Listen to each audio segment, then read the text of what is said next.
Salonumdan hepinize merhaba. Ben iç mimar Berna.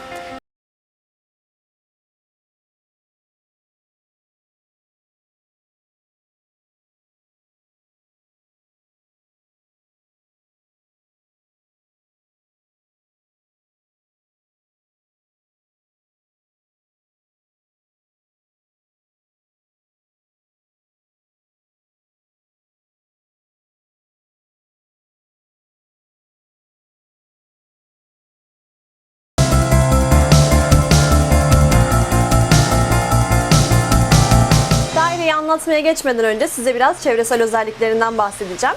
Etrafında Bahçeşehir ve Bilfen okulları var. Terasist alışveriş merkezi çok yakın. Falezlerden denize girmek istediğinizde 5 dakika mesafedesiniz. Cumartesi pazarı, hastane, toplu taşıma gibi yerlere 2-3 dakika içerisinde erişebiliyorsunuz ve havalimanına ise 20 dakika uzaklıkta. Size biraz da bina ve daire özelliklerinden bahsetmek istiyorum. 2 adet balkonumuz bulunuyor. Şu an bulunduğumuz balkon kış bahçesi olarak değerlendirilmiş. Elektrikli panjur sistemleri, doğalgaz ve klima, otopark ve mis gibi de limon ağaçlarımız mevcut. Binaya oldukça geniş bir otoparktan dairemize ise çelik kapı ile giriş yapıyoruz.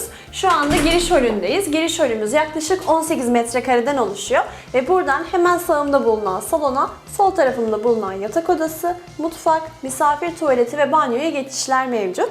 Hemen karşımdaki vestiyer alanının karşısındaki ahşap merdivenlerden aşağı katta bulunan yatak odalarına geçiş mümkün. Giriş holümüzün zemininde parke kullanılmış, aydınlatma olarak da spot tercih edilmiş ve hemen bu sağ tarafında bulunan taş kaplama duvarlarla beyaz boyayarak holü olduğundan daha ferah göstermişler. Ve buradan sonra da dilerseniz gelin birlikte salonumuza bakalım. Salonumuza giriş yapıyorum ve hemen sol tarafımda oldukça ferah bir balkon görüyorum. Salonumuz yaklaşık 35 metrekareden oluşuyor. Zemin kaplamasında parke kullanılmış ve duvarlarda açık renkli gri boya ile taş kaplama beyaz duvarlar kullanılmış. Oldukça ferah, güney ve doğu cepheden oluşuyor. Aydınlatmalarımızdaysa spot ve led aydınlatmalar kullanılmış. Camlarımızda otomatik panjur sistemleri mevcut ve buradan sonra da dilerseniz en başta bahsettiğim balkonumuza göz atalım. Salondan oldukça geniş olan balkonumuza çıkıyoruz.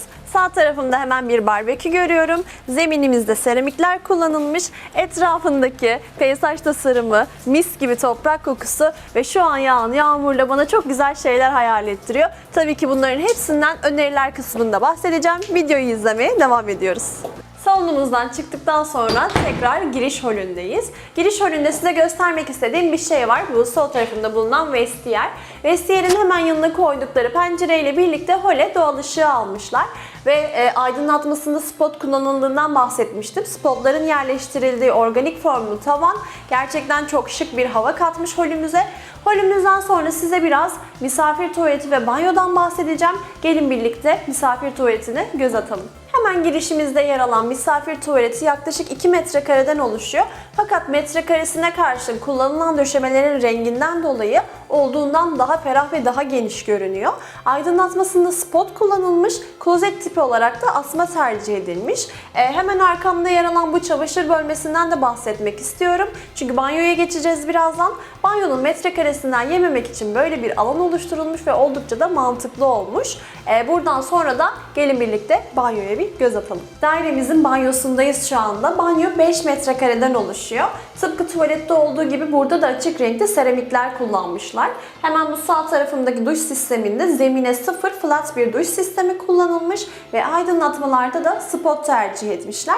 Ve buradan sonra da mutfağa gezerek devam ediyoruz. Sürgülü kapı ile mutfağa geliyoruz. Mutfağımız 8 metrekareden oluşuyor ve hemen bu sol tarafında görmüş olduğunuz alan ise buzdolabı için ayrılmış bir alan. Mutfağımız tek bantlı olarak tasarlansa da ev sahibimiz hemen burada ekstra kullanım kolaylığı sağlayan bir alan yaratmış. Hemen üzerine ise mutfak dolapları yerleşimleri yapmış.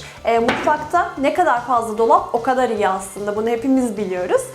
Dolaplarla tezgahlar zıt renkler tercih edilerek ortamda tezatlık yaratılmış. Zemin döşemesinde parke kullanılmış. Tezgahın başına ve sonuna ankastre yerleşimlerimiz yapılmış. Burada fırınımız ve ocağımız mevcut. Hemen üzerinde davlumbazımız, dolapların altında led ışıklar, tavandaysa spot aydınlatmalar mevcut.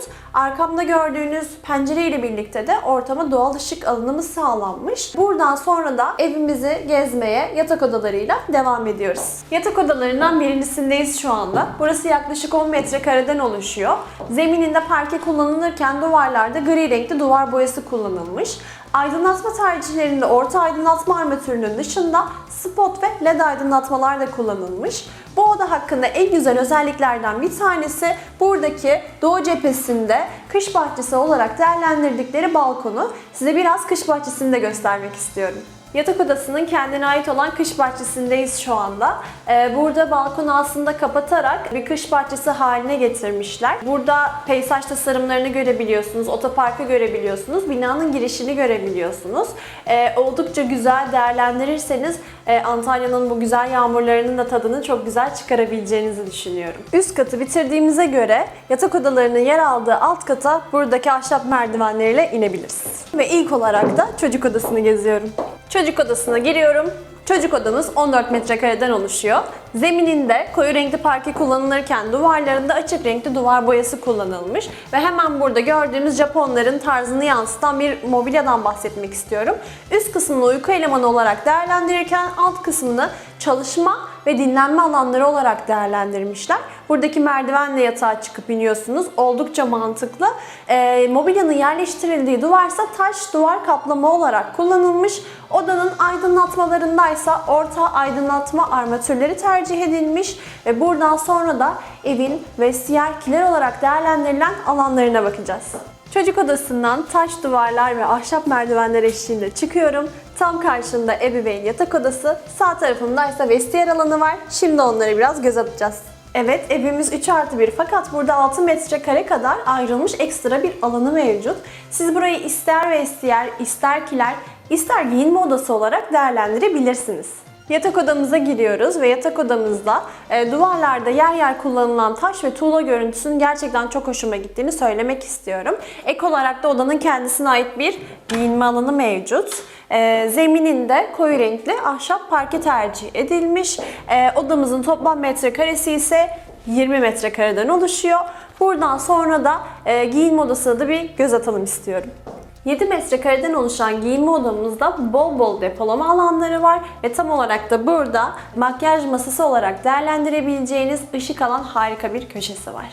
Ev sahibi Turgay Bey ile birlikteyiz. Merhaba Turgay Bey. Merhabalar.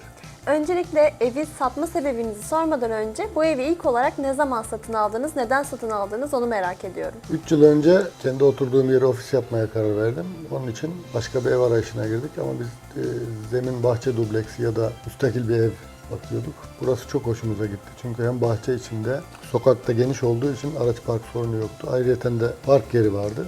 Bir de evin iç dizaynını çok beğendik. Yazın Antalya'da uyumak çok zor. Biz klima sevmiyoruz. Onun için hep zemin katta ve alt katta, ters dublekste yaşadık. Klima kullanmadan yaz-kış çok keyifli, uyunabiliyor. Onun için burayı tercih ettik.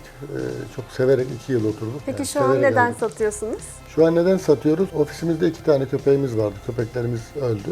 Onun için dedik biz hep zeminde ya da müstakilde oturduk. Bu sefer 9. kat bir daire aldık. Teraslı bir daire aldık. Orayı dizayn ettik. Orayı deneyelim diye buradan inanın ağlayarak çıktık. Yani çok üzülerek çıktık. Çok güzel bir daire gerçekten. Çok keyifli bir daire. Şimdi oradayız ama yazın çok zor oluyor. Kışın çok zor oluyor. Hem çok soğuk hem çok sıcak. Uç yaşıyorsunuz. Buranın avantajı iklimden çok etkilenmiyor. Evet. Yazın serin, kışın da ılık oluyor. Isıtma, soğutma masrafı çok olmuyor. Peki bakım ve tadilat yaptırdınız mı yaşadığınız süre boyunca? Tabii aldığımızda komple boyandı. Doğalgaz yoktu. Doğalgaz tesisatı yapıldı. Yeni kombi takıldı. Bütün odalara klima takıldı. Klimalar hiç kullanma fırsatımız olmadı diyebilirim. Yazın gerçekten serin oluyor içerisi. Güney cephenin camını büyüttük. Oraya yeni bir sistem cam takıldı. Volkswagen denilen sistem. Bir de elektrikli panjur taktırdık. Bunun dışında evin en beğendiğiniz özelliği nedir ya da çevredeki diğer bahçe kotundaki dairelerden farkı nedir? Şu farkı var, müstakil bir ev tadı var. Bahçenin içinde kendi bahçenin balkonunuzdan elinizi uzatıp limon, portakal bile toplayabiliyorsunuz. 3 cephesi var ve cepheleri açık, ferah. Karanlık bir ev değil, çok aydınlık bir ev. Sokaklar geniş olduğu için dar bir görüntünün içinde değilsiniz. Hemen dibinizde binalar yok. Yani Antalya'da genelde zemin dublekslerde veya alt dublekslerde o sıkıntı vardır. Karanlıktır ve burnunuzun dibinde insanlar vardır. Burada balkonda otursanız bile yazın kimse görmüyor çünkü bahçemiz güzel ağaçlarla dolu. Müstakil ev tadı var yani. Şehir dışında bir tadı var ama çok merkezi bir yer.